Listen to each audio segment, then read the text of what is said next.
if you're saying this is a cult and you've been in this cult for 40 years, you've been a shepherd, you've been an elder, you've been a pastor, that means that you were cults use cult tactics. That means you were using those cult tactics on me in our relationship. All those things you taught me, all those things of calculated neglect and, doing his will, his way.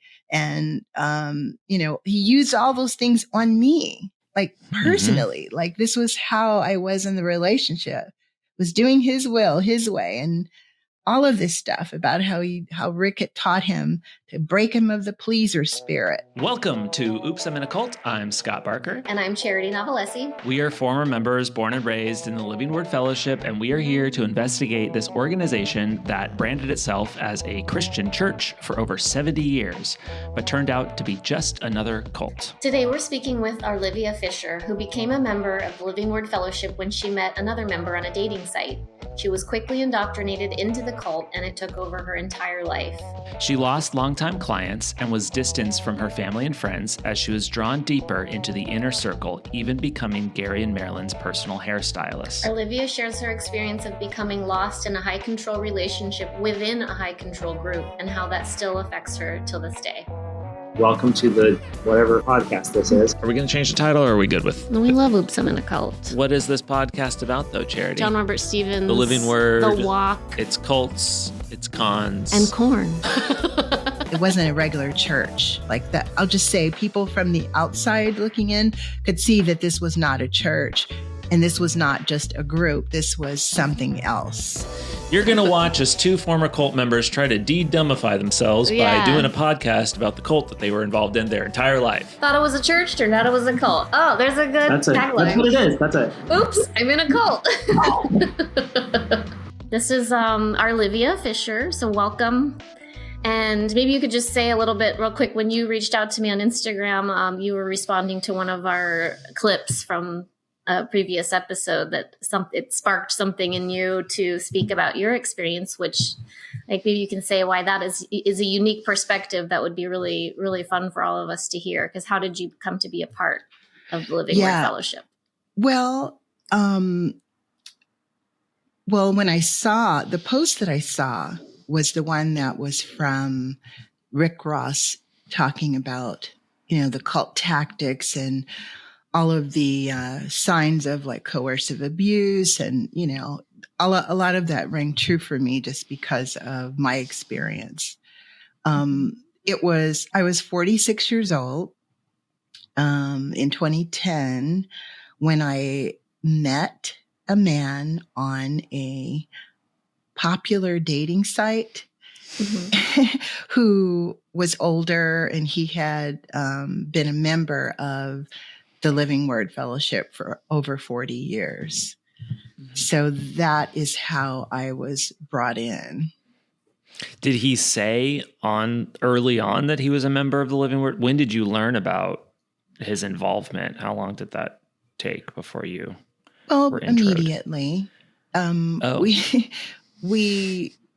So at the time, I was single. I was an empty nester. My daughter had just left for college to go to New York.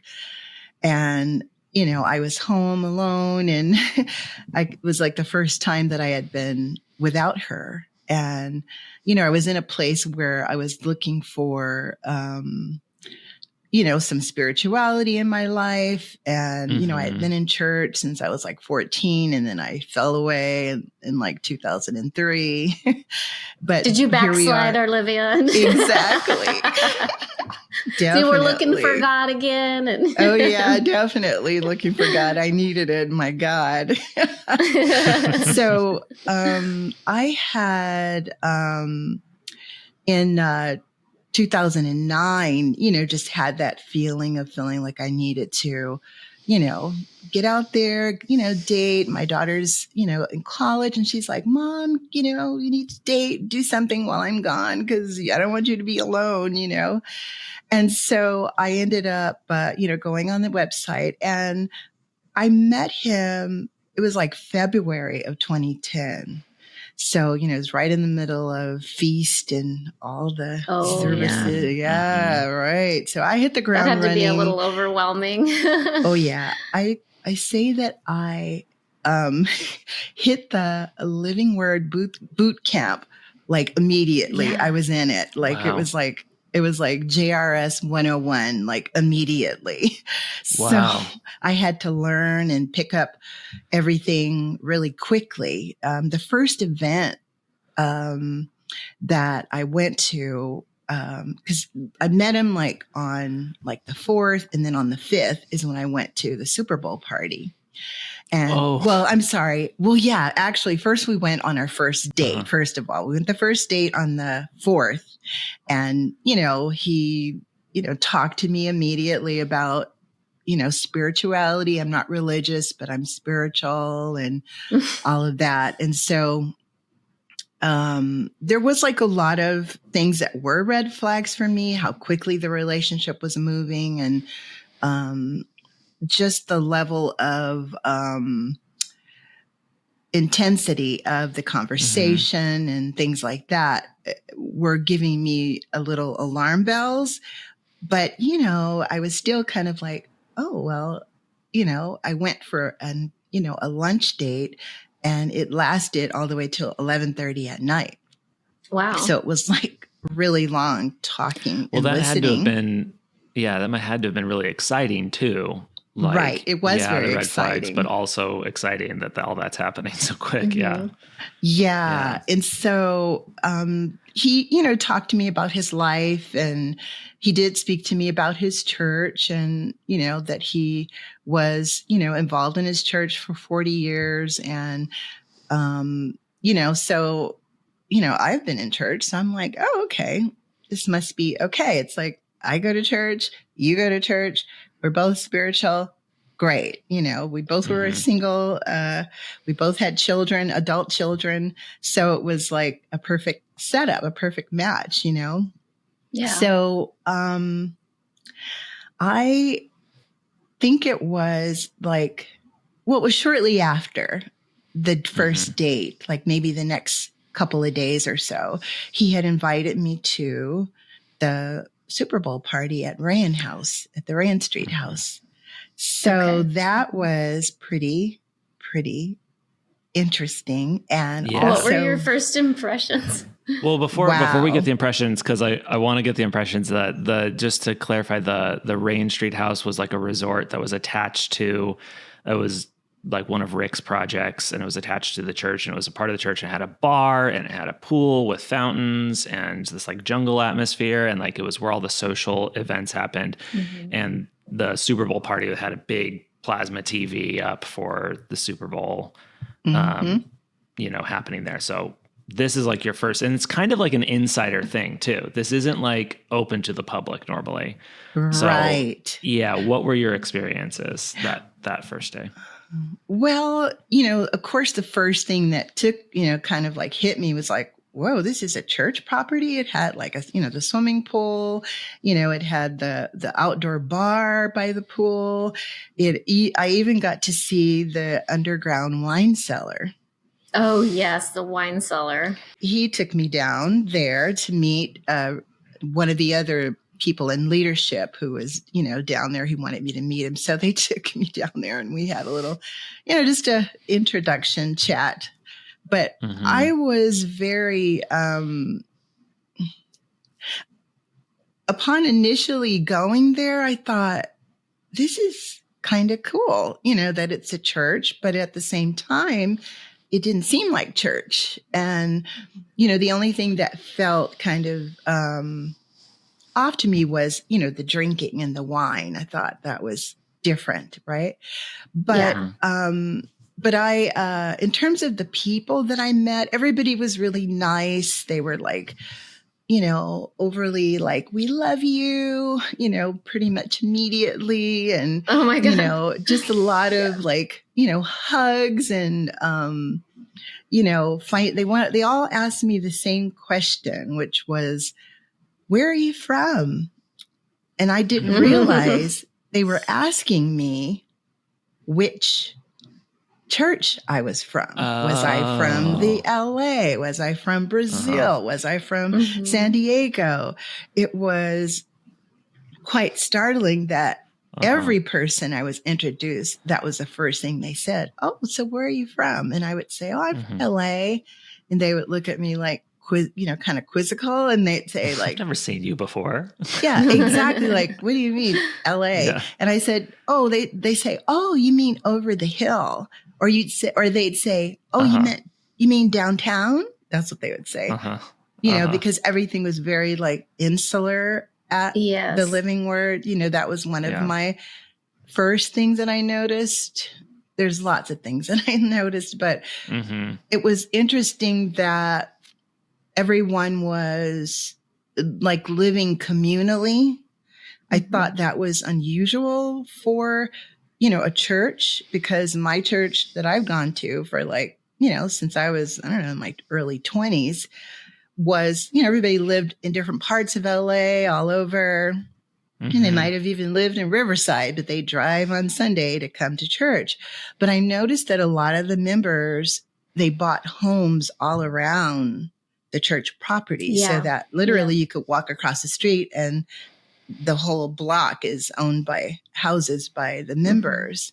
And that was encouraged. Prophetic community. Prophetic community, yeah. I see. His whole existence was just about the Living Word Fellowship. The Living Word, and all of his friends. All of his friendships, everything was all at the church. Yeah. Whereas did you find that strange? Of course. I found that that was one of the things that was kind of like, okay, here's the hook for me. The hook for me was the fact that I remember I was so impressed with the fact that he had friendships for 40 years and that he had been in the same church for 40 years. I mean, I was like, wow, that is impressive. And then once I met the people and the types of people that they were, they didn't, it was interesting. They didn't look like people that you would think would be in a cult. So when I first met them, they looked like business professionals. They were, the only thing that was obvious to me, of course, is that I'm a African-American Black woman, and I was the only Black person there. Yeah, so it was kind of like, wow, this is interesting. But I had that experience living in LA where I had been like, I call it the only lonely, in the room.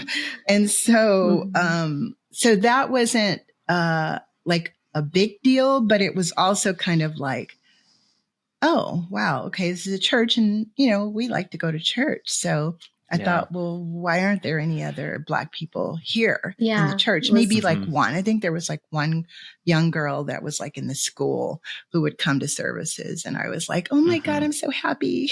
I get to see someone else of color. A very, very white church, like not diverse at all. And I felt like I take my sunglasses, off because of the blinding light of all the white people in the church. The blinding whiteness.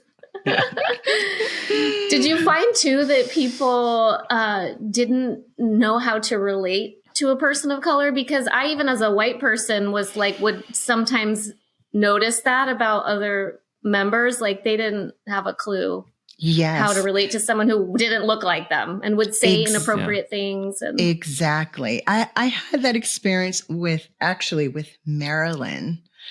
Really? Well, oh yeah. It was tell. One of the things that she said to me was, let me see if I can remember because it was so many years ago, but it went something like, you don't have that thing on you like a lot of Black people have.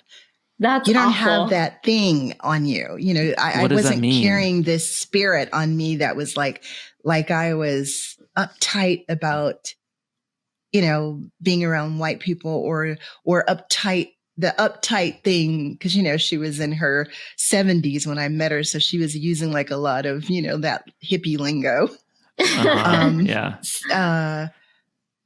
So, that was something that she said to me, or I had people come up to me and say, like, they'd look at me and they'd go like, well, where are you from? And I'd say, oh, I'm from California. And they'd say, no, but where are you from? And I'd say, oh, yeah. And then I'd say, well, I'm born and raised in California. My mother's from New Orleans. And they go, oh, that's what it is.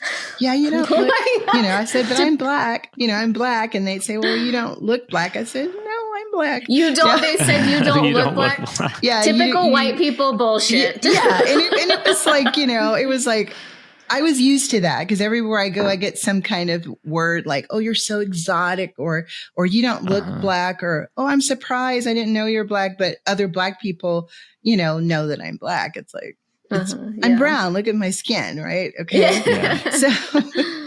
So one of the things, I'm sorry. Go ahead. When I was going to tell you originally, tell me about the hook for me was the family, the family aspect and that communal living and all those friendships that he had, I was impressed by that. And that was what kind of drew me into the group. And it was like, wow, I could have new friendships that I could have for 40 years too, right. and it was that family aspect. You got in to this thing, and then you're saying that you're having these conversations with Marilyn. Can you talk about what it was like to go down the rabbit hole and get sucked into this? How did your relationships outside of the church, how did that change? Oh, and what was like the timeline like?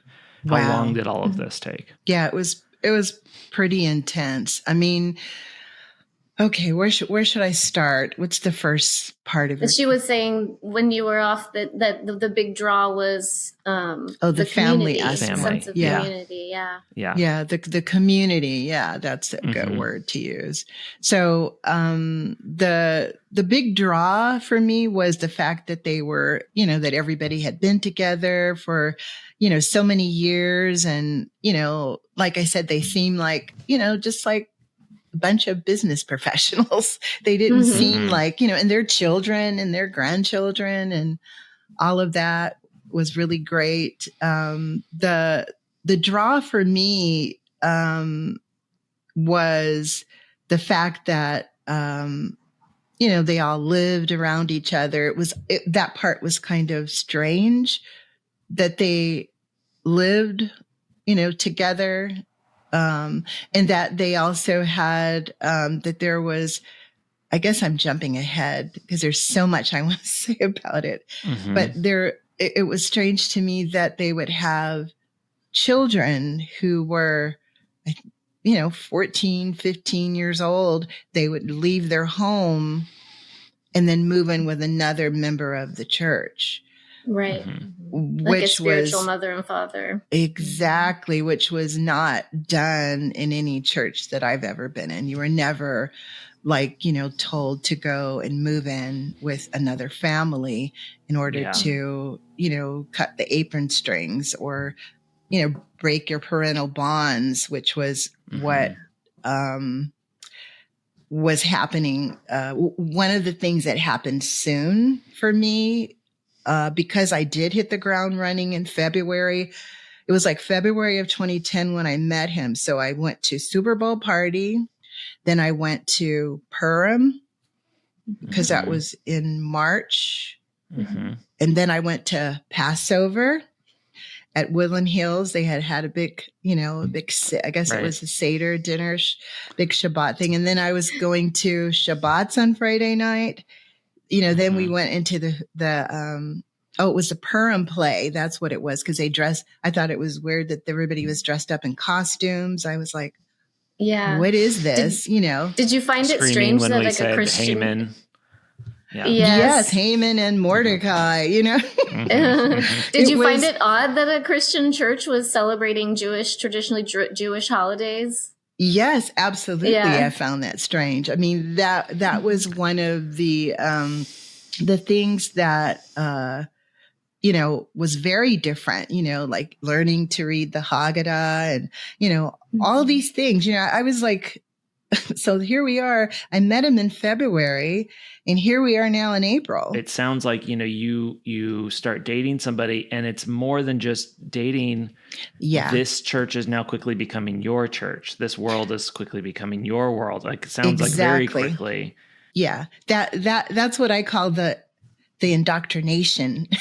Yeah. That's what I call I want to hear part. about that. Like, how did that feel to you when, don't try and separate it too much. Like, if it was a part of, like, because I can see being in a relationship, it's easier to do that. You have this person you trust, and then you get into his world, and that world suddenly starts to pull you in. What did that feel like at the time? Did you even notice it when it was happening?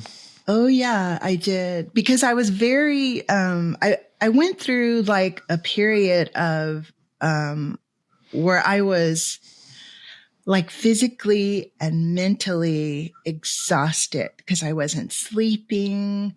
I was literally spending hours on the phone with him. Sometimes we would, if it's like, okay, I would come down, I lived in LA, and then I'd come to North Hills, right, in the valley. So you were on the other side of the hill. You were yes, I was on the other side. I live near like Pico and Robertson, which ironically is like where there's a huge Jewish community. And that's where I've lived there for like 18, 20 years, right? Yeah. So when I would, drive over the hill, or he would drive to me, when we were dating initially, there was like a lot of like phone calls where I would be on the phone with him until like 4 a.m. Listening to him talking to me about all of this. I mean, it was. Oh, wow. It was. So he was really trying to sell you on his lifestyle, basically. No, I don't think it was selling. Like, I think that, one of the conundrums, is that the right word? How you say that? Conundrum? Is that he was in a situation where he went outside of the body to find a wife, right? Right. He had permission from his shepherds to go out and find someone, because he didn't want to date anyone else in the church anymore. So he was like, I'm going out. I'm going to go on, this dating website. And so I think part of all of this was him trying to figure out how do you bring someone into such a community like the Living Word, where everything was like you weren't allowed to date outside the church. If you did date, you had to get permission to date people that were in the church. Everything was kind of like shepherded, and you were, just kind of isolated and closed in, right? So here I am coming in from the outside world, into his world, as he would call it. You're coming into my world let me show you my world. And then I would take him and show him my world and how different it was. So during that process of, you're trying to find a partner, but you also at the same time know that you are living for JRS's word, and you're in this community of people. And how are you going to explain that to somebody like me who doesn't know anything about it? I wasn't born in it. It's nothing like my Christian experience that I ever had. I haven't dealt with any of this stuff before. And so I could imagine that there must have been something in him that made him go, how's this relationship going to work? And also get approval to be able to get married to this person and bring them in, as they would say, one of the things that. I'm sorry. No. Tell us one of the things. I was going to say one of the things that was interesting to me, when he started taking me to Shabbats on Friday, because there was lots of people who would invite us over that were in leadership. They invite us over for a Friday night. I think it was Friday night Shabbat, right? Mm-hmm. And so one of the things that was fascinating to me, and also a draw, was the fact that JRS, I'd ask people, how did you meet John? I wanted to hear their story. I found it interesting, Mm-hmm. wow, that when it was time to sit down at the table. And once I saw that they looked like normal people, I was fascinated, well, how long have you been here? And how long have you been in it? And I'd even ask them, how did you and your husband meet? And then they tell me the story. Oh, well, I met so-and-so. I met my partner at the beach, and he, invited me to come, and he brought me in. And that was the language. He brought me in. Or some people say, oh, I was, I married into the church. Or some people said, oh, I was born in it, or my grandparents, and so on and so forth. Right.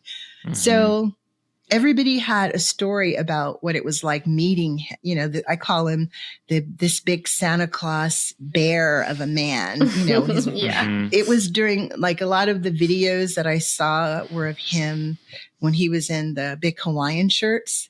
Yeah. Yeah. And he had the big fluffy hair, so he didn't look like the JRS that you see with the suit and the tie. He was the cool surfer, kind of beachy looking, Papa.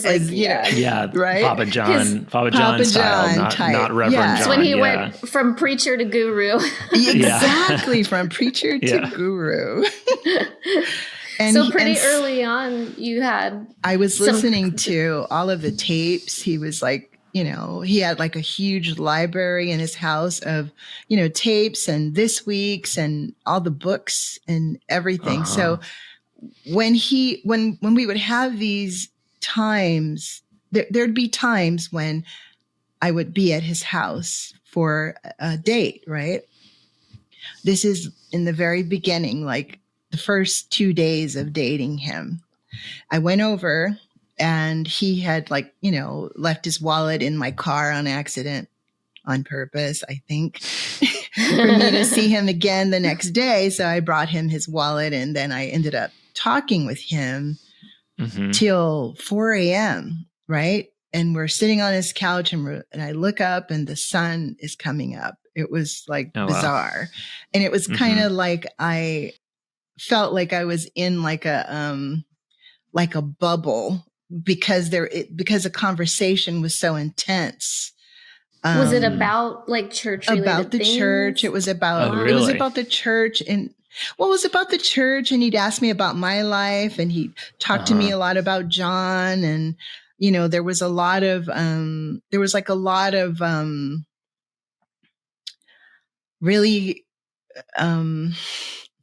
I don't want to say creepy, but intense eye contact.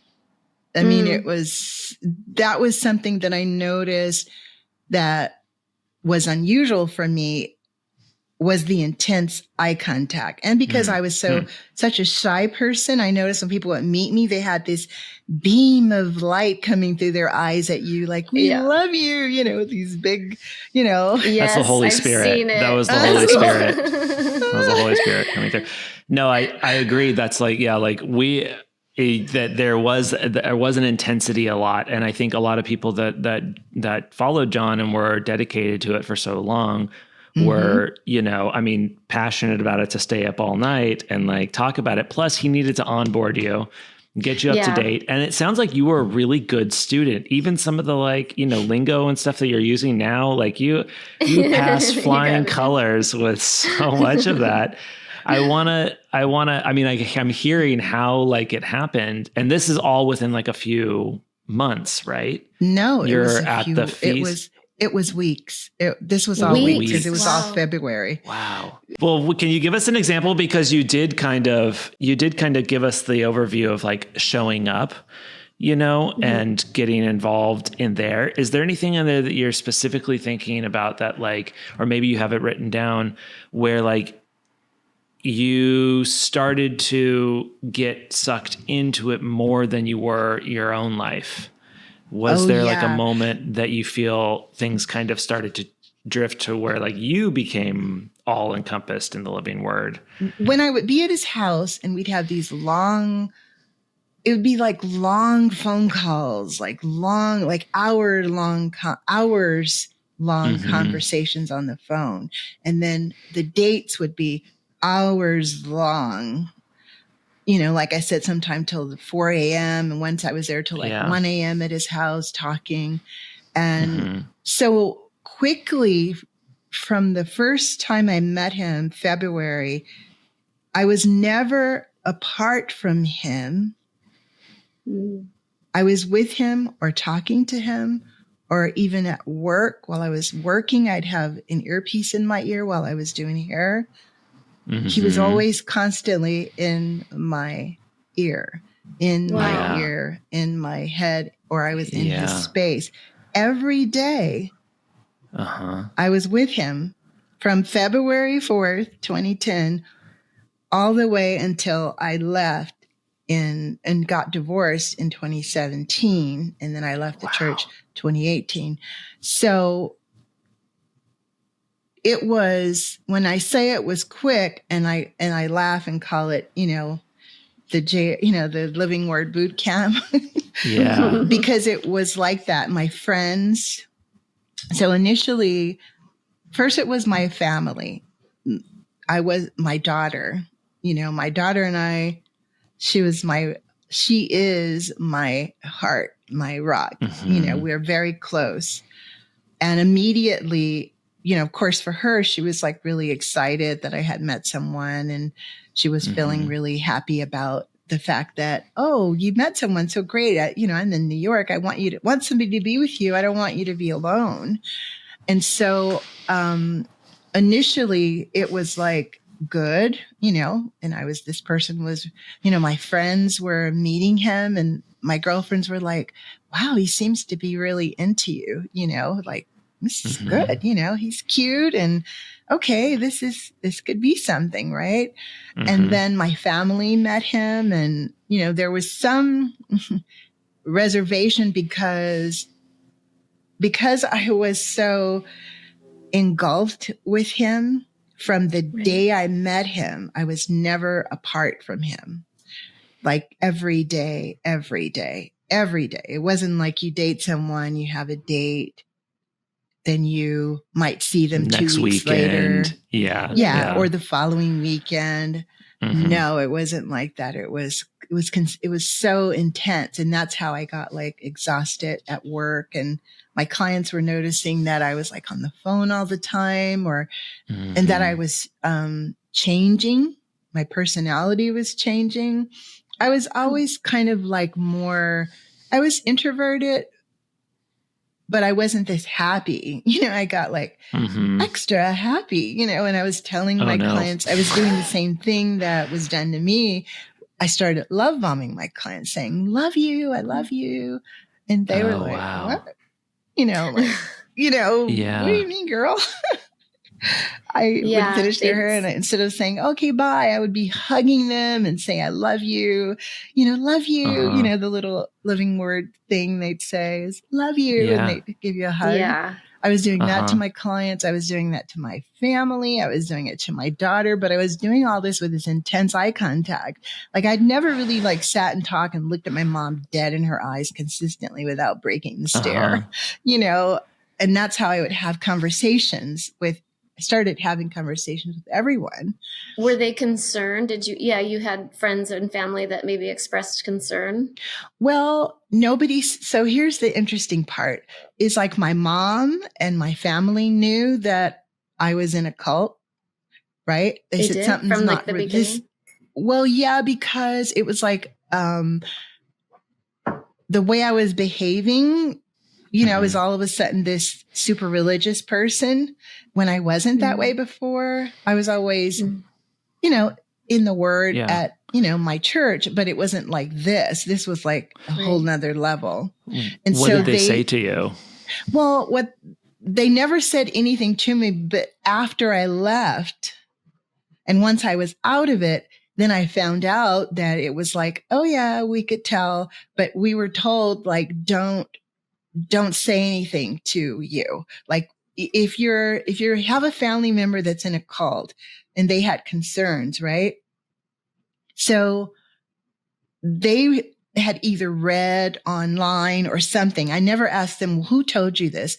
But, it was just kind of like a general saying like, well, if somebody's in a cult, you don't say to that person, you're in a cult and try to get them out. You just stay connected to them and you just, don't say that. Just kind of keep being in their space as much as you can. Until, if you're eventually like cut out of their life, then that's very different. Right. Yeah. Which if they intervene, there's the risk that that you would cut them off and then there'd be no outside influence, right? Yeah. And most of that came from him saying to me he would say things like, about my family, or first thing he said about my daughter, because my daughter is lesbian, right? So at the time she was like, in college, she was young. And so I didn't really, think that it'd be a huge deal. But when I did talk to him about it, then he talked to me about and told me the story about say she was Gary in a and Marilyn. lesbian relationship. Yeah, she was Marilyn's lesbian. Daughter. Yeah, Marilyn's daughter was lesbian, and she was in a lesbian relationship, and that she was not allowed to bring her partner around, and that she couldn't be in the church. So I guess she was like set out of the body or something. Yeah. And he had told me that, that it was like, you can't, it's like, the way he had said to me was like, well, you could be gay, but you can't be participating in gay activities or, you can't be in a relationship with anybody. You can't, act out a relationship, which is basically saying you could be gay, but don't be gay, Right. It's kind of, it's like, okay. Anyway, so with my daughter, the first roadblock was, he's like, okay, I meet this woman. And now he's like, oh, wow, she's got a lesbian daughter. How's that going to work? You can't like bring her in too, which we were trying to bring her in at one point. And I brought her to like one of the baptism things. And she was like, she knew already that it was it wasn't a regular church like that. I'll just say weird. People from the outside looking in could see that this was not a church and this was not just a group. This was something else. It was like a cult, And so, so during the, the time when he, with my daughter, he had me talk to me. We got into like this huge argument about breaking the bonds with my daughter.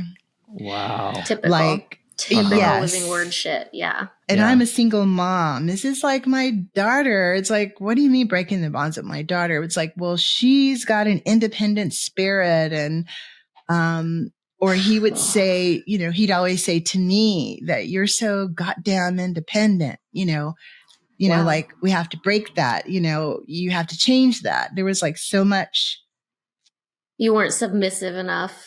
Exactly. I wasn't submissive enough. And so that was something that was part of the changes that my friends and family were seeing in me, is that I was like, becoming more and more under his thumb and more under his control. Or even when I would go around my family with him, then it would be him walking into my mom's house like he was the king. He just was like, it was what he would call his authority. He believed he had spiritual authority over, everything in his environment, especially that's how in the Living Word, the men in leadership were taught like that. Like, you are Christ in the flesh, on the walking around in the world, Yeah. and that was the feeling, is like,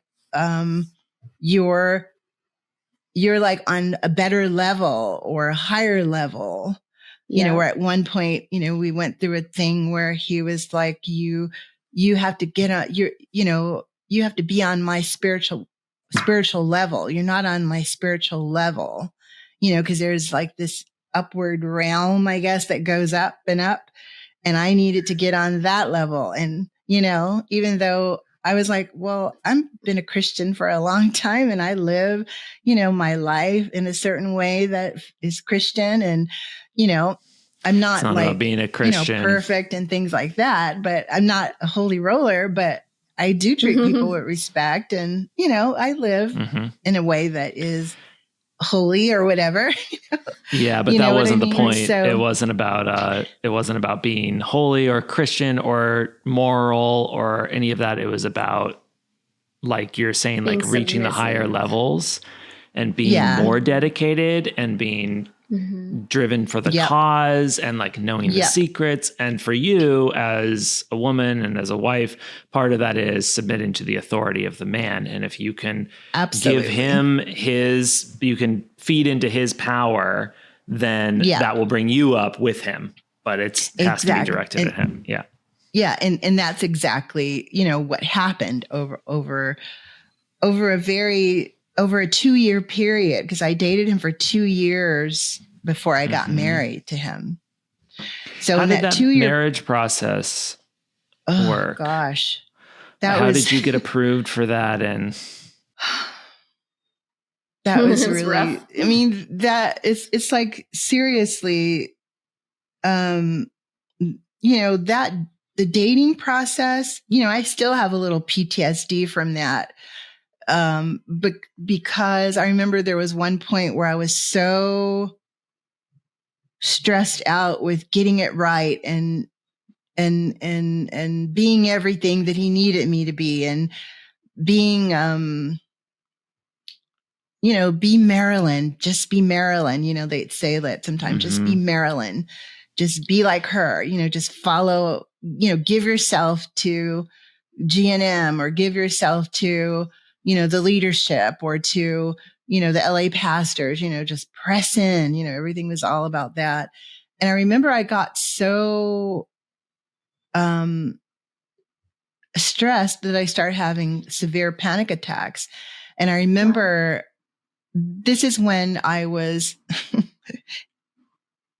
living in, because literally I gave up my whole life in LA and I moved to the Valley, and I moved in with one of the single women members. She had a house, a 2-story house. And I moved into that gated community with all the other people that lived in that gated community, where also all the houses were owned by all the members, which was like, I was in it by then. So it was like, oh, great. My neighbors are all members and I'm a member. And so I'm here, and I moved into her house, and we had to call the paramedics to come because I was having a severe panic attack. I thought I was having a heart attack because I was just under so much, pressure, and so much, the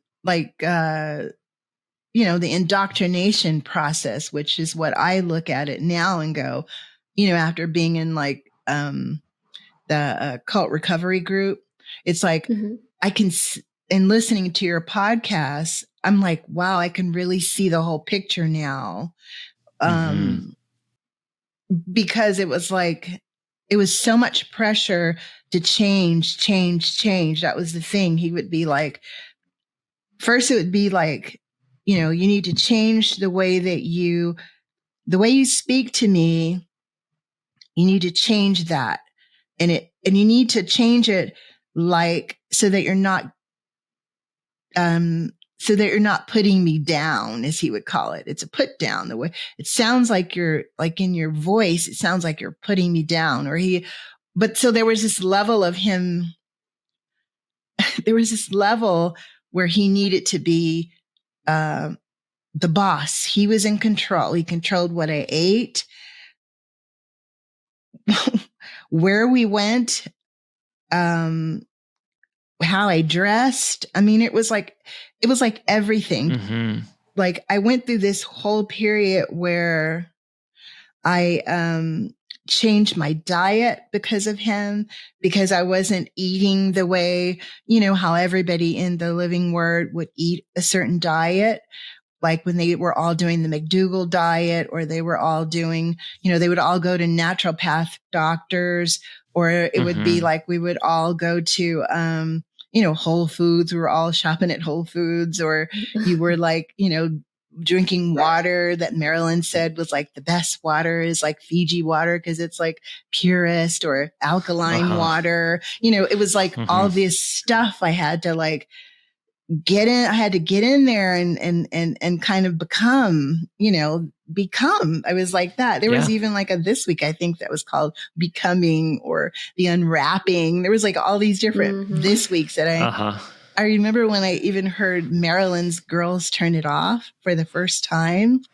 Oh God, and I listened to that it was like the first maybe 3 months of dating. Wow. And man, when I heard that, I remember my hook was, because, I didn't really know the whole story, right? But my hook was like, wow, I'm going to stop wearing makeup. I'm going to I'm going to start changing my clothes. I'm going to be just an atmosphere, and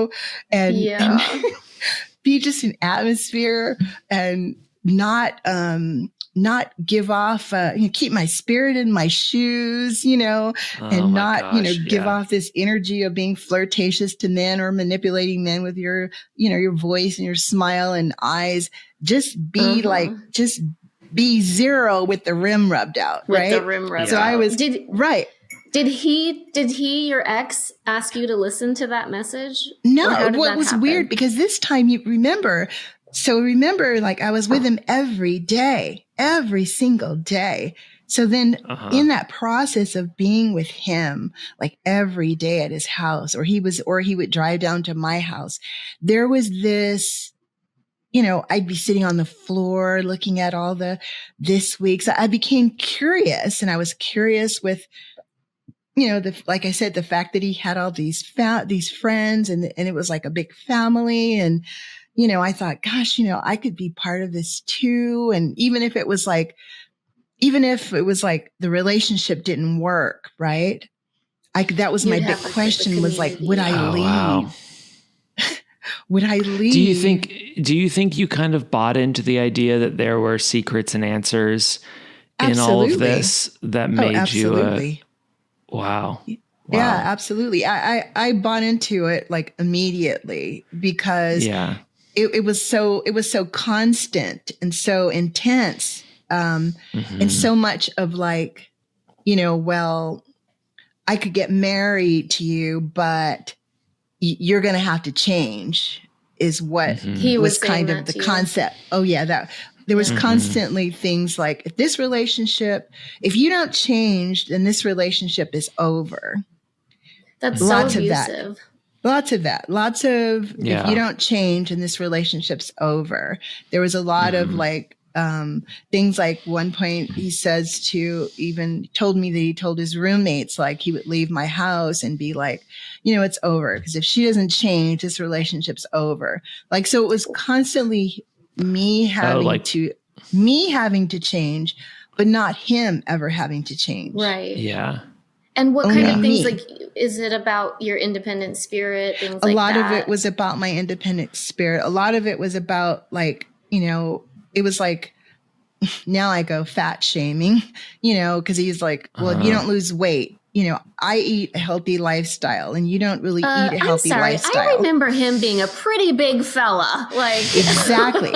So when I met him, right, exactly, which is very interesting, right? When I met him, he was on the slimmed down version. He had did, I think he had did like the Idle Protein diet with Dr. Gruen, the naturopathic doctor that was down in LA that everybody was going down there to. And so he had lost a lot of weight. Yeah. And he was like exercising and all of that. So he was kind of a slimmed down version when I met him. And then later on, of course, when we were in our marriage and, then of course he fluctuated and went back up and he was, fuller, which I didn't mind. I mean, I don't have a body type, it's more about who you are as a person. But he was doing like a lot of that with me where I had to change my lifestyle. I started cooking the way he wanted things to be cooked. I remember there was even points where I was so submissive or I call it being trained. This was me in the boot camp. The boot camp was I would grocery shop for him. I was literally doing his grocery shopping. I was literally working in his office. I had submitted myself to him the way that, the church talks about. A good woman is supposed to. Yeah. Or that. And at that point it would be like, oh, you should submit to each other as Christ in the flesh. So I was submitting to him like he was Christ in the flesh. And I was just buying into the whole JRS thing. And so I would, do everything except, I was kind of like, this person who, felt like, I didn't really have like a really good father relationship with my father. So I also kind of looked at him like a father figure.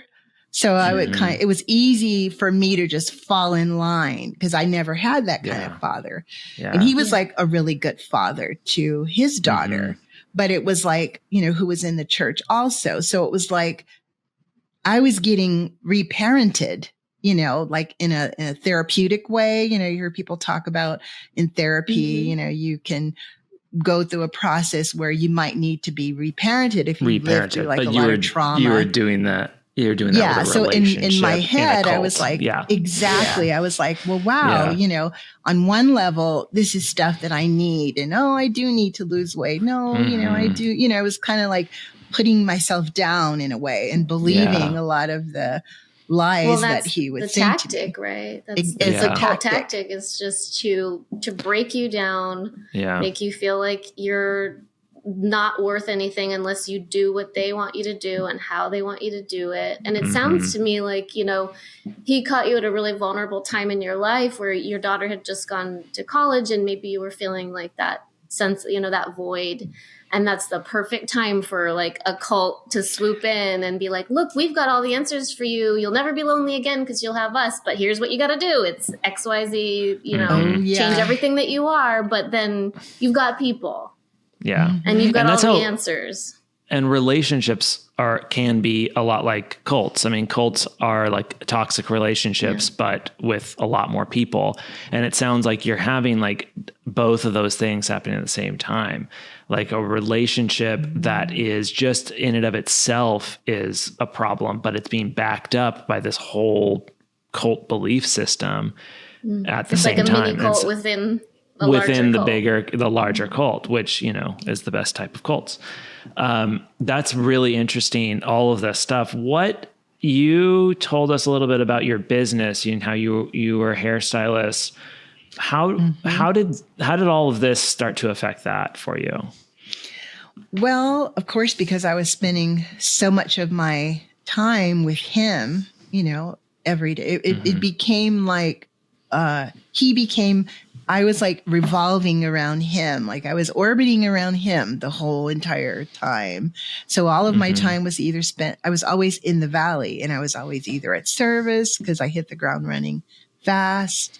I was, which was really interesting when I would be at his house, then I was not on the phone. You see, I wasn't looking. It's not like our phones are today. Because I think in 2010, I think I had like a Samsung. I didn't even have an iPhone. I had like an iPod. We had iPods, but I didn't have like an iPhone too. It wasn't like it is now.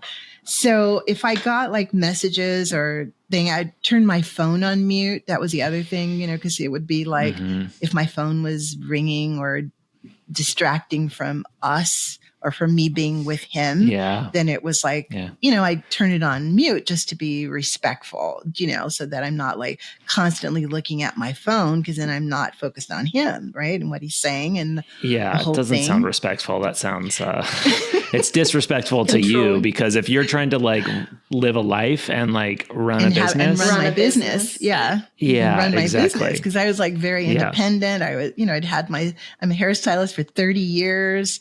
I was very financially independent. I, lived alone with my daughter, and I took care of her by myself with no help from anyone other than, family and things normal. But I was not like that. I was very much focused on my clients, and my clients came first before him. And then he became first. He became first. And Living Word became first because of everything, over everything.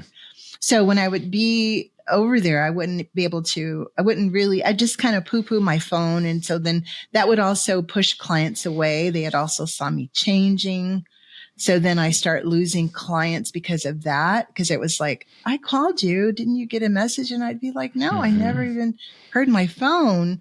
And it would be like, well, when did you call? And, it would be like that kind of thing. The availability wasn't there. And during that process, there was also times where I would be told that by him that, my client had like a bad spirit, or she had a Jezebel spirit, or she was usurping his authority, or she was beaming hatred at him, or, he'd like be critical of, like, if I had one of my clients worked in, her and her husband, right? They worked in entertainment industry, right? Really huge deals. And so she and her husband were like, hey, let's go for dinner. We want to meet your new guy. You're, this is early on. Like, you're changing. You look so happy, let's meet this guy, So we went to dinner, but it was all, I'm getting ahead of myself, but it was all kind of a ploy to have this person who's in the entertainment industry have a meeting with God by meeting these prophets. Oh, Lord. This is what your ex-husband said. Okay. Describe that a little bit. This was okay. So so he had, how everybody lived communally, right? And he had a roommate that lived with him in like a guest house in the back, right? And he was in music. He was part of the band that played at church and all of that, right? So the way the thing was happening was like, because I'd be over there, mind you, every day. And sometimes there'd be conversations where the roommate would come in and we'd stand in the kitchen and they'd prophesy, and I'd be right there with them. And they'd be talking about, it was during the time when Brazil Church, they were having like a huge 250 pastors meeting in Brazil. And they were prophesying about that. And I was right there with them, just kind of trying my little baby, prophesying with them in the kitchen. And, it was like insane, actually, when I think back on, I just bought into it, hook, line, and sinker. I mean, okay. But then how does that, So it ties into, because like during those little times we would have these little powwows in the kitchen at dinner, then it was like, hey, John had a, revelation about, the realms and the spirit realm, about, there being like the music entertainment realm, which was, Rick's area. And then there was the, medical, there was all these different realms. And I'm sure you can explain that to listeners about this. I think it was 7 realms or something of fields or whatever. There's the education that John field. Stevens identified. So being like, being the kingdom of God and being the body that we were, our job was to go into those realms and to kind of infiltrate and bring the kingdom there and pull down the spirits and all that stuff. Right. Mm-hmm. So, perfectly said. Yes. Exactly. Yes. So with my client who worked in entertainment and music, it was a music entertainment, right? It was like, we could, they kind of like, were like, well, I could introduce you to these people. Right. And it was like, really great and impressive because he, knew who this person was. And it was like, great, you could meet this person. And he was a musician and the other person was a musician. So it was like, I brought them together to have dinner at one of my clients' shows, who was a singer. She was a woman. She was a singer, right? So I invited the couple that worked in entertainment, her and her husband. And then I invited my ex and then his roommate came also. And that was the whole point, was to bring these 2 prophet of gods sitting at the table to meet this person who was like an, Oscar and Emmy award winning music director, Wow. Yeah. So that he could have a meeting with God, and they really that wasn't even to them. They just wanted to be in the entertainment industry, or, the roommate at the very least. Like, come on. They wanted to meet you. They wanted to have a dinner with their friend and her new husband. And it turned into these guys being like, come join our Living Word, John Robert Stevens. Exactly. Also, do you have work in the music industry for me? Like, come on. Exactly. And he did. There was such an anointing on the dinner party meeting. That's what he said. That's what your well, ex no, said. that was what we all felt like. Wow, that was amazing. He really was open. Remember, that was one of the things that was pounded into me is open up. You got to open up. Just open up to me, and don't you believe that I love you? All of that kind of open intense. Your spirit, open your heart. Yes, be open. Just be open. And there was like such a anointing on the meeting that the guy invited that musician to come to the studio, and he got to go to the studio, and they got to talk music, and it was like, I'm great sure Rick loved that. Well, and that was the other thing. We were kind of like, Rick was the one that I guess GNM had us send emails to. So early on, the shepherd. Like, I know I'm jumping around, but I'll tell you this one thing about the shepherding, how that was strange. And then I'll go back to the client thing. Okay. Mm-hmm. So the shepherding, well, maybe I'll just continue with the clients, but I don't want to lose the thought. That's okay. Keep on. You're okay. Don't worry about it. Yeah. So when I first met, let me breathe because I'm getting a little PTSD. Sorry. Oh my gosh. Okay, yeah. Good. Yeah. Deep breaths. It's so intense and so like emotional. Yeah. But it's like, I want to get this out. I want to, it's healthy and it feels good talking to somebody who I don't have to explain to. You get it already. Yeah. So the part about the shepherding and the emailing the shepherds, when I first started dating him, he would email every single thing to the shepherds. He would, if we were going to go on a date, he would say, or I'd say, hey, we should do something this weekend, or let's go to the movies, or let's take a drive up to wine country, or let's, do something, right? He would go, well, let me email the shepherds first. I got to email. Did you find that odd? I got to, right. So I thought that he was emailing the shepherds. I didn't realize everybody was emailing the shepherds. I thought it was just him because I thought, I knew he was like he had said he had been a shepherd, and that he, there was like, that he had been even like way years ago, I think in the 60s or 70s, I don't know, 80s, 90s, whenever it was, before I was there, he was like a pastor in Shiloh or something, or he was like, at a different Did you level. think he was So just emailing them like as like a scheduling thing, or just like, hey, these are like my work buddies and kind of thing? Or did you think it was I just for permission? Thought, this is a church. And I thought, since it's a church, and since he was like, like a pastor or an elder or something, that this is what you had to do, because he was not just like a member sitting in the pews. He was like involved. So I felt like maybe he had to do this because, he had asked, told them, I'm going to go out and find me a wife online, and, they were like, well, just keep us posted. And that was how it was always told. Just keep us posted, keep us in the loop. So whenever we would go on a date, he would have to email them first. And then if they sent back a yes or a no, or a Rick or whoever he was emailing. When did you find out that that was a part of the culture, that everybody was supposed to be doing that, submitting all of these things to the shepherds? Because I was so like used to it.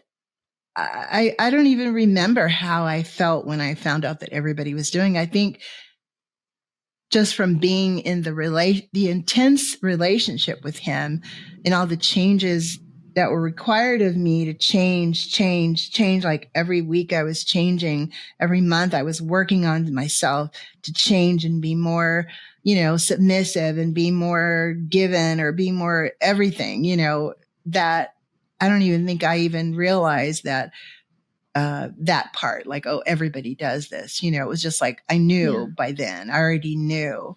But it made sense because you're like, well, we've been doing that. So I guess that makes a lot of sense that like, that's just the way it is. I see. Yeah. And the other part was whenever he would meet my family or my friends, and this is literally in the first 2 months, if he met my friends or family, he would take pictures of my family, like take pictures of my nephews. I mean, take a picture, and he'd take a picture of them. So I remember who you are. I have a big family. So it's like, I got to remember who this person is, who that person is.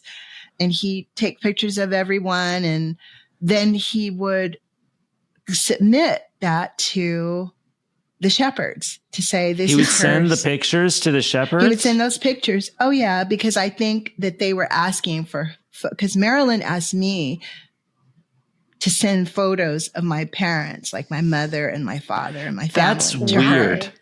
That's weird. I don't know. That's very weird. So by this time I was knee deep in it, and I just did what she said, Yeah. And she had that kind of pictures. power, right? That she had that sort of thing where you just sort of wanted to please do what she said. I just wanted to serve and please. All of this is so interesting, but I hate to, I don't know if we finished so your clients. The client story. You started, you go on the dates with the clients. They bring these men of God who convince them to go back to Rick's thing. There's that whole thing. What about all your other clients? And when did you recognize that it shifted? Because you eventually will tell us that like, you no longer had clients in LA. You only had Living Word clients. Exactly. How did that change? Yeah. Well, let's see. So here that happened more like that was like in the first 2 years I was dating, once everybody, found out that I was a hairstylist and all of that, right?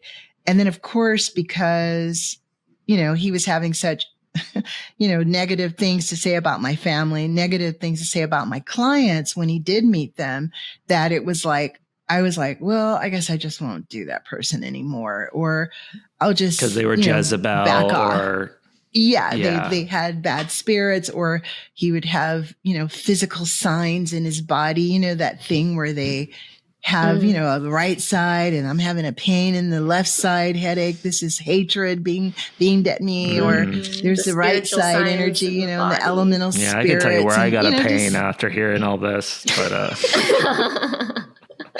So then I started, people knowing that I was a hairstylist. And so they would get permission from their shepherds or submit it if they could come and get their hair cut. And that was during the time when I was working in a salon in Encino. And they would, get permission and ask the shepherds, could they come get their hair cut? And then they would come. And then I started getting, then I had leadership also, all the guys, the leadership were asking me to cut their hair. This was before, this was during the time when I was like doing Gary and Marilyn's hair, cutting their hair. I wasn't telling them that I cut G&M's hair because, by this time I was already indoctrinated and I was already trained. He had already trained me how to be in atmosphere, and I listened to, all the JRS words and everything, but how to be around them. And so how to behave around Gary and Marilyn. And how to just being in the body, how to behave. You want to, keep it, chill, right? And just be open and just let them direct you as to what they want and everything, right? You don't just jump out and do what you want. So I was doing like a lot of people in the church, right? And I looked up and it was like all of the people in my chair were all the people in the body. Church. And so at this point, my clients that I had for like 20 years were not there. And it was like none of them. I had like maybe 10 that were like, I know she's in a cult. I'm not leaving my girl out there by herself like this. Oh, good. I'm going to stick with her. And if something goes down, I'm going to pull her out of there. And I love those ladies to this day because they were like, they still are with me now. They were like, I knew you were in a cult. That church was good. You were so glad when you left. And then we have these conversations now and we laugh about it. Or like, I'll see like a client or talk with her and she'll like, girl, I'm so glad you left that weird church. It was like, what? How come you didn't tell me I was in a weird church when I was acting weird, And another hairstylists were like at the salon that I worked at in Culver City at this time was like, he would come to my job and sit with his laptop while I worked. And I think that's so controlling. I know. I think it was kind of like, I think he was like wanting to see into my world. What's it like? Who are the people coming to her? What, because mind you, he's not just thinking of just dating me as a girlfriend because he didn't casually date. He dated with the purpose of marriage. That was his whole purpose. He didn't just date like that. And it was like, that was the focus, right? So anyway, back to the clients and back to the haircutting, because I want to tell you about G&M's, what that was like going to their house and cutting their hair. So how did you get into that? Oh, Marilyn requested. Marilyn called me and said, I want you to come and cut Gary and I's hair. And I was, when I first met Marilyn, it was at Rayan, and I was being introduced as, new girlfriend, right? And, I was so impressed with Marilyn with the Girls Turn It Off tape. So embarrassed now. I feel you. I know. I actually wrote her a letter that I was so impressed. And they sent it to her. Dave gave it to the shepherds. They mailed it to Maui. And she kept that letter because she keeps all the letters and cards that are sent to her. She kept them in a file, right? So it was like, I was like so impressed that she was a single mom. I was a single mom, and that she had given her whole life. I was thinking she was like this, angel, that she had given her whole life to record everything that John said. I was so impressed. I was like, what a Christian, wow, this is intense. She is really given to the Lord to she was so, given to John that she sat with a recorder and recorded everything. If they were just laying around and she would talk to them for hours, and they would literally fall asleep sitting up in that barn. It was some barn. Well, you know why they would fall asleep is because she was boring as hell and could not string together a coherent sentence. We have some audio that proves what is she saying? Yeah. So we all thought it was because she was so spiritual, right? It's I guess it's just over my head, but no, she was just they would Anyway, I was so impressed with her that I wrote this letter, and I was like, you are amazing. So when I met her at Rayan, I told her, that what I had wrote in the letter, I said, I am so impressed with you and, what you did with John. And that is amazing that you could be so given and dedicated to your pastor, because I thought he was just a pastor, that you would record everything that he said like that and, bring your son along with you too. It's just amazing. So I remember her looking at me with those, how she had those steel blue eyes. She had these beaming eyes that were just and she totally love bombed me. And she blushed like a little girl and said, oh my God, in that little high voice she has. I can't believe what she says, something like, I can't believe what you're saying. And she was oh my God, I know what you're saying is true because I can tell, that you're so sincere, did all that thing, right? So I was immediately love bombing, take me to your leader, because this was Marilyn. This was the great Marilyn. It's have you met Oz, the great Oz? She's like a celebrity. Yes, exactly. Have you seen, and that was one of the things that a lot of the members would ask me. They would say, have you met G&M yet? They'd all say that to me when that was one of the things that, Super Bowl and at all the events I would go to, the members would come up to me and they would do the thing. Oh, we love you so much, and then they would say things like, have you met G&M? Have you met G&M? So it was this talk for, a few months about meeting G&M. So when I finally met them, that's what happened. It was amazing, right? I was wow, this is Gary and Marilyn. And I was up close, just the four of us standing there and everybody was looking, they kind of give the energy too that sucked me in, sure. right? Because of the level of control that they had over people. So it was people knew not to go up to Gary and Marilyn and just talk. They knew you don't ever do that. That is a big no-no. You normally can go to your pastor and just say, hey, that was a great sermon. How you doing? My family says hi. You can't do that with them. It was they were the president and the vice president. They had Secret Service level around them, but it was invisible. Totally. You just knew not to do it. They did have an entourage too that would follow them around and kind of buffer them from people. And was this when you saw behind the curtain and you saw This is when I saw the great Oz. This is when I saw what was behind the curtain of the great Oz. And it kind of solidified for me that I was in a cult when I went to their house to cut their hair.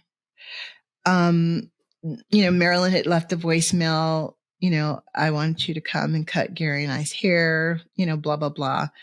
And I went, and I remember being so nervous because, it's Gary and G&M. I'd never even been inside of their house. At that point, it was always I didn't really even know. I just knew that was a house that they lived in when they were in LA. And the first time I went there, it was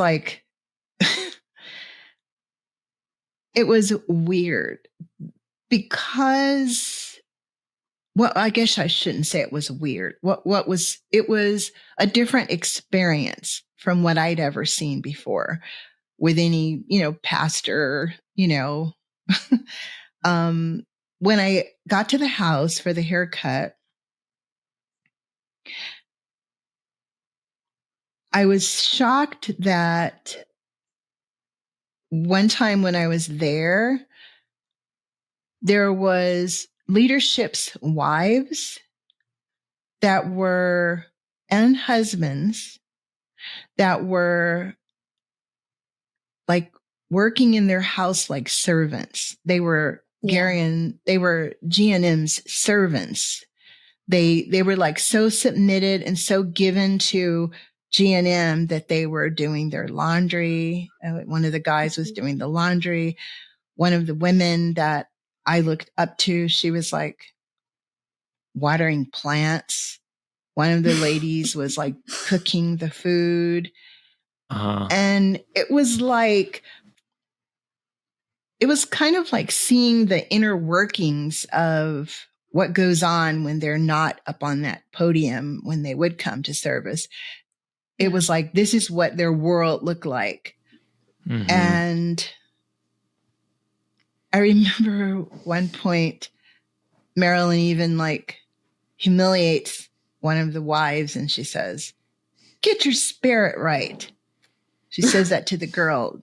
I won't say the person's name or the woman. She says the woman's name. Say the woman's name is Sally. She said, "Sally, get your spirit right." Mm-hmm. And she was just down with her head down, you know, wow. And everybody would take their shoes off. So it was like, she was just like, they were all kind of like in this energy of like in submission. So there wasn't like talking back, like, you know, girls, you know, shut up. Don't tell me to get my spirit right. You get your spirit. There was no casualness about the things. It was like, yes, kind of like, okay, yes, I'm going to do that. I'm going to get my spirit right while I'm watering these plants. I don't know. It was just weird. Yes. And I remember there even being like a husband and wife that were so given to Gary that they had changed their last names legally to be his last name. And I thought, coming in from the outside, looking at this with fresh eyes, I was like, this is a cult. That was your oops, I'm in a cult moment. Yeah. Or I just felt like, well, I don't know that I said it was a cult. I just felt like something's wrong with this. What it did make me realize is like these guys are real powerful. They're powerful. If they could have somebody in submission to them so much that they changed their name, like this man changed his name to his last name, and then his wife took that same name, took his name. It was like, this is intense, you know? It was like, you know, it's intense. You better fall in line. I'm here, so I'm falling in line too. It's like, okay, we're on the boot camp. This is the thing. But one of the things that was odd, other than seeing all the people in service there that were in like servants there for them, was that when I got there, you know, Marilyn tells me that she has always cut Gary's hair for all these years. She was the one who always cut his hair. So, you know, of course I felt, wow, this is incredible that I'm being given this opportunity to cut his hair and to cut her hair now. So she was always cutting it. And I don't know, you know, what made her decide that somebody else needed to be cutting his hair now instead of her. I don't know. Maybe it was when she was getting sick or early on or something. I don't know. But how many times did you end up going over there to cut their hair? Was it just the one time? It would be regularly whenever they were in town. Okay. Like whenever they came to LA, then I was one of those calls that they need an appointment to get their hair, you know, together. Yeah. So, and they did have like somebody else, I think she said in Honolulu or Maui or whatever that used to cut Gary's hair. Or in Brazil or something, they had one person there. So I was their LA person. They were. Yeah. And, but the part that was interesting was, you know, I've been cutting hair for 30 plus years at that point. And she literally had a diagram drawn out with the exact degrees of angles of her haircut and exactly how she wanted it cut. Wow. I mean, to the T. And wow. luckily, as a cosmetologist, I understand that it's the same drawings that's like in our cosmetology books. And it shows That's you so like a odd, little though, head. And then it shows you all the different degrees of 0 degree, 45 degree angle. I understood that. So she had this drawn. She unfolded this piece of paper and she showed me that. And that was what I was to do. And with Gary's hair, it was the same way. She would tell me exactly to the point how to cut his hair. This is what I do. Now you do this. And, being submissive to her at this point, I'm already submissive. I'm already broken down. I'm already in it. I completely followed exactly her finger marks, how she cut it, the angle she cut it at. And I did that. And you could never tell the transition that it was somebody new cutting Gary's hair. His hair just looks beautiful. He always had a beautiful haircut, That doesn't surprise me because I used to clean for them on occasion. And I was trained in exactly how Marilyn wanted you to clean a toilet. The order in which you cleaned the toilet, there was step by step. What? She was, So the whole hair diagram thing does not surprise me at all. Wow. That's so interesting. So that seeing behind the Oz, that was, wild. So what was the process like for you? Did things kind of start to unravel at some point, like in terms of your view of the church and like where you started to wake up and go like something's not right here? Or was it because you mentioned to me you didn't really even you mentioned to me that you didn't really acknowledge that it was a cult until later, right? Really until way later. Because I went through that whole period of I got married, I went through the whole marriage checkout. I went through the whole process of meeting with all the shepherds about is it time? And, they had full control over whether or not we were to get married or not get married. They told us how to get married. If you were going to get married, this is what you would have to do. We had to listen to all those John tapes about the kingdom marriage. And we went through that whole process and then we got engaged and then we got married. We stayed married for about 4 years. And then I started not feeling safe in the marriage and things were difficult, to say the least, during the time that we were married. It wasn't an easy marriage by any means necessary. So in 2017, I had filed for divorce just because it was more personal issues. The relationship wasn't working. Like I said, I didn't feel safe and I knew if I'm going to leave, I have to leave right now, like right now. And we talked with one of the lawyers that's in the church and they, set up a whole thing and we got together and, it was a long process. We went to therapy. We went to marriage counseling. We went to, relationship counseling. It was like a lot of stuff going on.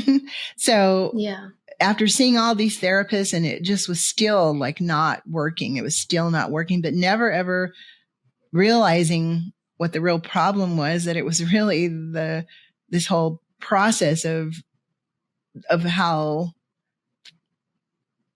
the marriage was to be, I guess. And a lot of it maybe had to do with things that I wasn't being told about with him in the living word. There was lots of things I don't know. Like I still feel like I was married to him, but I still feel like even after all these years, I still feel like I don't really know who he was. Like I don't really know him. And that's why I was like, I don't really know him. I just feel like I was kind of like there. And then once I was out of it, it was like, I know once I left, then all of a sudden I felt better. I felt lighter. I didn't feel the pressure. I felt like I could breathe again. It was like, an exhale. Finally, I could just breathe and, Sure. Can I ask, were you planning when you first filed for divorce, were you planning on trying to stay in the church after the divorce? Or I did. you know? And I did actually. I stayed around. I divorced. I moved out in 2017 and filed for divorce. Well, I let him file because he was like, if I'm going to get a divorce, it's going to be me divorcing. Authority. That's terrible. Yeah. What an asshole. Because, he had been divorced, I think, twice before. So it was like, Shocking. Okay. They had divorced such a him. great guy. Yeah. And that was like the pressure of like, he had, I lost 2 wives because of the living word, because they didn't want to be involved. I mean, he said they didn't want to be involved, and they left. They blew out, as they say. Maybe that says something about the living word. Maybe that says something about what's going on here. Did the shepherds? What was the shepherds' involvement like in this with you? Were they? How did everybody treat you? These people that in this world. Did you continue cutting Gary's hair? Was there? Absolutely. I know Marilyn was dead by then. Yeah, all the, absolutely. even through all, they were still you still were involved, just the same level that you would have been when you were married. Well, yes. So during the breakup, I call it, like the final breakup. And of course, they were aware of everything that was going on. And, because we were constantly emailing. I mean, I was even emailing, now I'm emailing, the shepherds, everything I'm doing. If I'm going to have a salon, where should I go here? Should I go there? What do you think? What are your thoughts? And I was even like, working at TLW at the building. I was answering phones, that was during that time too. I was answering phones at the Rick studio, the whole thing in the Christmas truck and all that stuff. I was on the Christmas truck and got chosen to do that.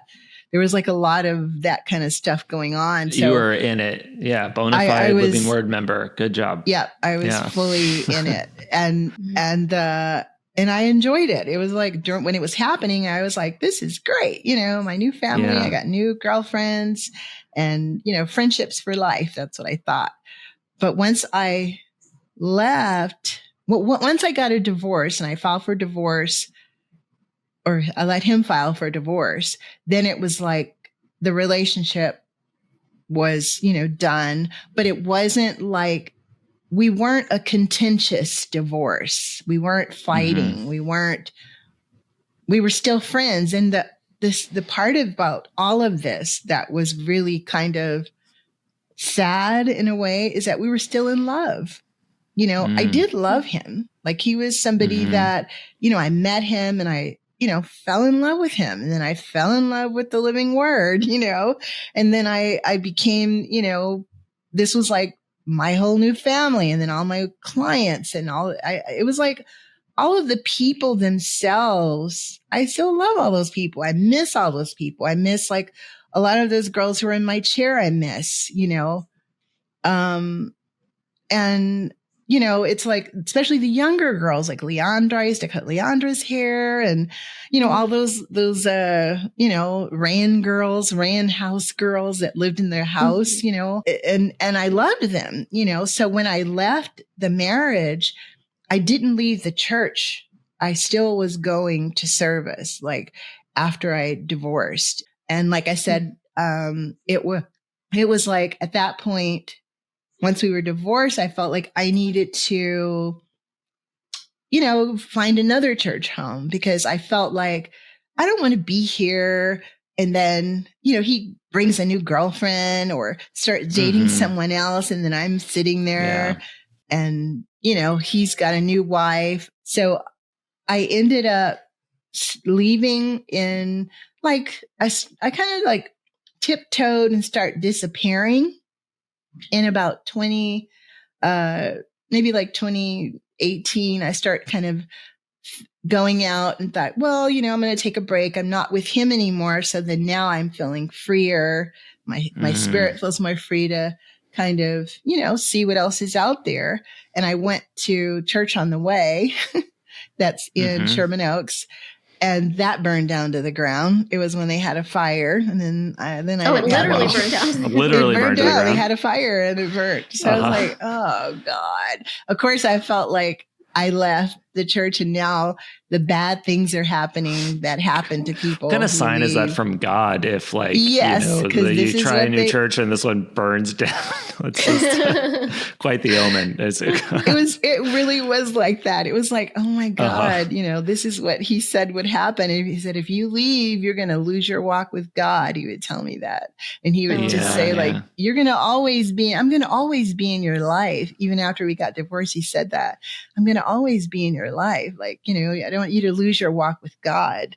Like, and if you, like your walk with God depended on him being in your life. Him and the living word. Being and all in the that, body and being connected, it was kind of like that. So then that was 2018. And that's when I saw the Facebook post that Shalom had wrote. And that's how I found out the whole truth. And really, it was mind blowing. It was like, I was like in shock, right?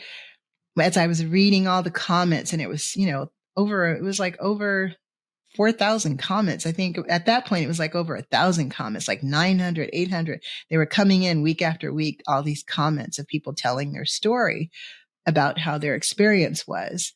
And, so 2018, our divorce is final.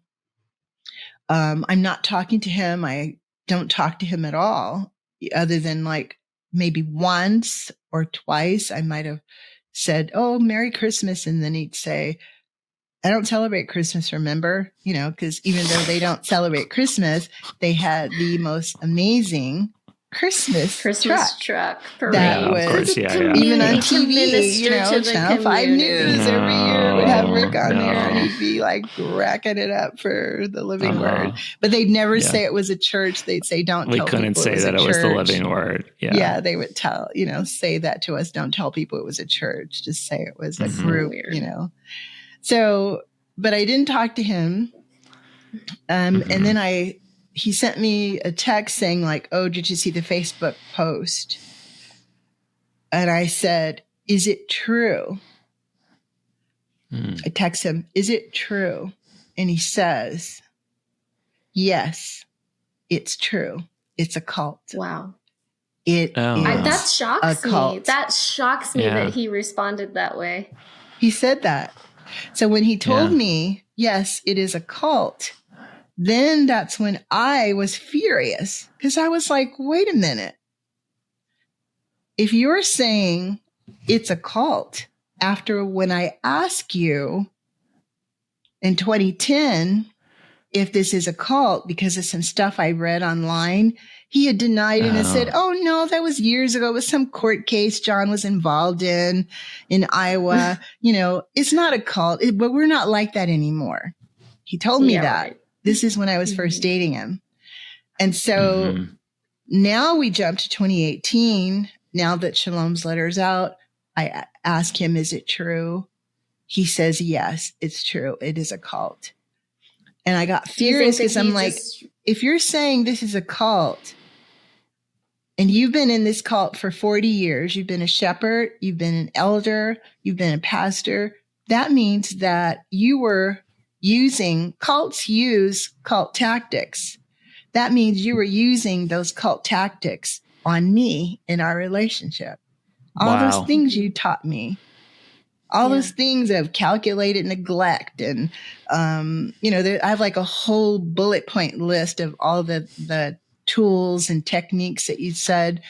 I was able to write like all the tools of the living word out of the techniques that they would use, and, doing his will, his way. And, he used all those things on me, like personally, like this was how I was in the relationship, was doing his will, his way. And all of this stuff about how Rick had taught him to break him of the pleaser spirit, by telling him, "Don't give me chocolate cake when I don't even like chocolate cake." That was like the principle of like, you don't give people something because you think that's what they want.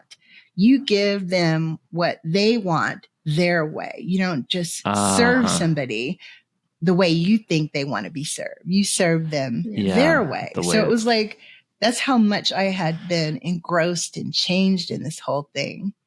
And so I was furious that he had used those same techniques on me. And then that's when I was like, you know, I got little notices from women in the Facebook group saying things like, now you found out who you're really married to, or, wow.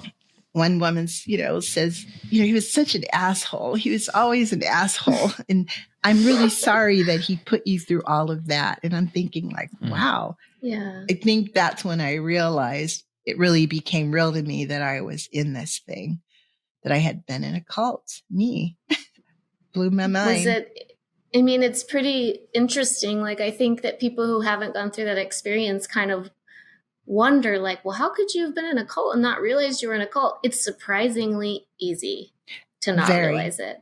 And it's very interesting hearing your perspective as someone who was 46 when you came into this, and they were so good at indoctrinating and manipulating. You had this whole life before, and yet they were still able to draw you in to the point where you're not even recognizing that you're in a high control group because of like the love bombing, all of that stuff. Because I find it super interesting as someone who was born into it. It's like, it makes sense that, Scott and I and the others, that we didn't realize it, but it goes to show how you can get good they in. were Yeah. at being cult leaders. If they could, take someone like you and completely draw you in. And even when you left, it wasn't until people started, posting all this stuff that suddenly the lights went on, right? Yeah.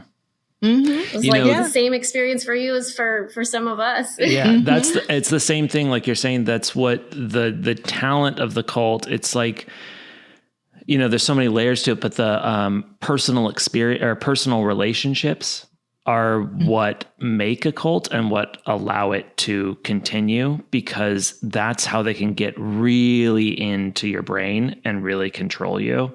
That's like the most effect. Like you were so sucked in because you thought that you were having a relationship with one person, but you were actually having a relationship with this whole cult system. His way of thinking was completely controlled by the cult, and then he could use that to control you. He probably, like you're saying, he admitted it was a cult after, but at the beginning said it wasn't a cult, and that's because his brain was controlled by the cult.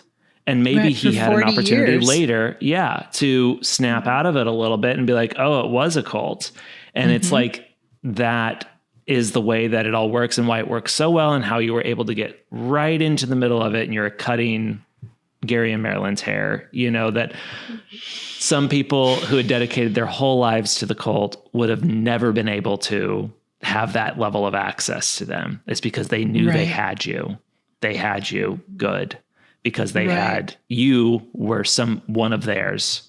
Like you were owned by one of the people that they owned, And it's like that deep personal relationship connection that is what makes it so strong. Marilyn loved to collect. Marilyn loved to collect people. And she would say that stuff like, "You're mine." She genuinely felt that she owned some of us. And I remember one of the leadership women that was she was put in line as the pastor, I guess, at this point. Yeah. When I was already wrapped in it, I remember one time she'd say to me, "I got you in my pocket." Every time she'd see me, "I got you in my pocket." And she'd do like that, and it just felt like, oh God, I'm so loved. It was like this. Until then, what was it she said to you one day? I was like walking by the cafe going into the service, and then she walks by me and she goes, "Hey, slut," to see if I would react, right? Of course, I was like... This is a church pastor being like, "Hey, slut." I mean... It was weird. It was like... And it really made me even feel like I was being gaslit. Like, did I really hear that? Is that what she said? Like, why would she say that? Like, So that's what I call like the flying monkey thing where you're all of a sudden you got these women who were like really strong in the church and they would, like do things or say things and to see if I would react, and I didn't. I didn't react. I just walked. They're trying to see what they can get away with. It's like a form of like that was our general, like, don't be religious thing. It's the swearing, it's the drinking, it's that kind of breaking down of boundaries in a relationship to like, what can I get away with? Like, oh, I can get that much. It's kind of like what you do with grooming. You groom somebody like, I can stand close to you. I can touch you. I can say these things. And that opens the door slowly for more and more and more. So it just kind of was the culture of that place. And, what can we get away with this person? Yeah. One last thing I wanted to ask, unless Scott has anything else and you have anything else you want to add, Arlivia, is like, what has the recovery process been like for you? And did you feel like, you had to find yourself again after this process? Well, I guess because I left before I knew I was in a cult, it was a little bit easier for me. I think had I still been in the church and then Shalom's letters came, I think it might have been more devastating, or I probably would have stayed. I mean, if I hadn't got a divorce, I would have still been there. If I hadn't left my marriage, I would have still been there. I think I would have been the hanger-ons, because I probably wouldn't be looking on Facebook because, I was in such a high controlled relationship with one person that it would have probably been like, oh, that's not true. Don't read that, all of that kind of stuff. Right. But, because I left when I did, I think my recovery now, kind of this is part of my recovery, is talking with you guys and listening to the podcast about the same group that I was involved in. I mean, we were all members of the same, CLW boot camp, I call it, or, the JRS 101 thing. We were all in that together. So, it's helpful to be able to talk about it. I did go to, therapy with the cult recovery group, but I felt like it was people were so from all different, cults like Scientology and Landmark and like all different ones. Some churches, some of them are one-on-one cultic relationships like I was into. Yeah. It was like difficult for me to process it. But I think most of it is hearing Gary's deposition really was the thing that made me feel like, wow, I'm hearing this. This is really real. And that made me feel like, okay, wow, this really is not something that was just my experience. This really did happen. And this really was the thing that was going on behind the curtain, Yeah.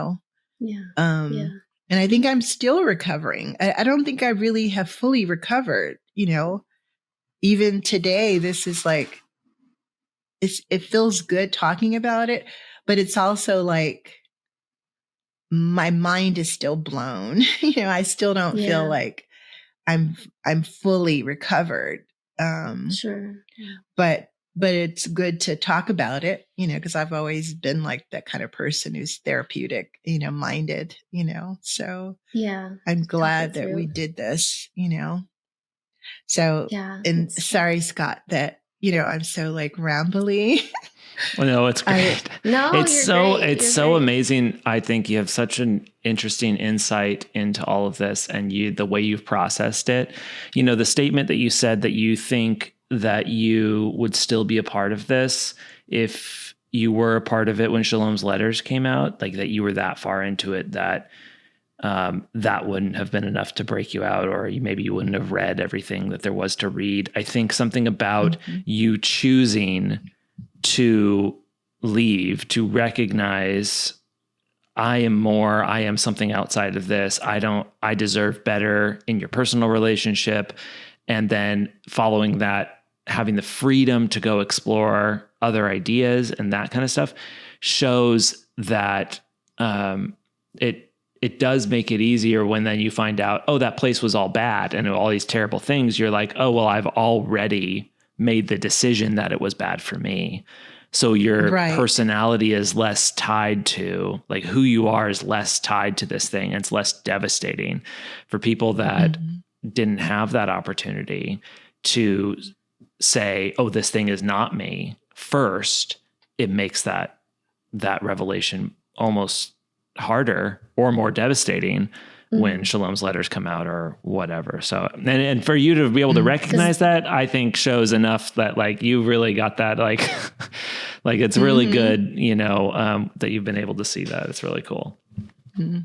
Absolutely. Yeah.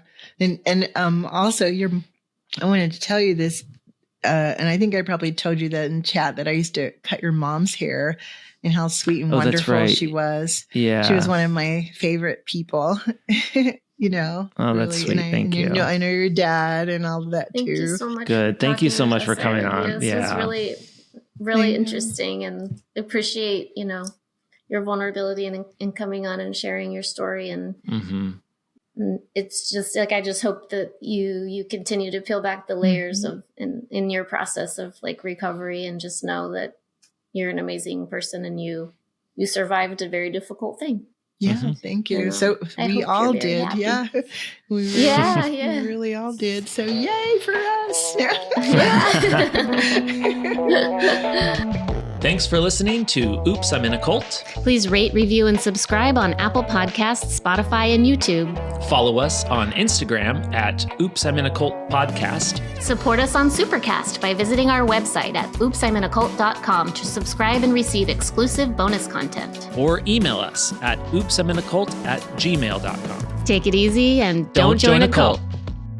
If you or someone you know has a mental illness, is struggling emotionally, or has concerns about their mental health, there are ways to get help. Use the resources linked in the description to find help for you, a friend, or a family member.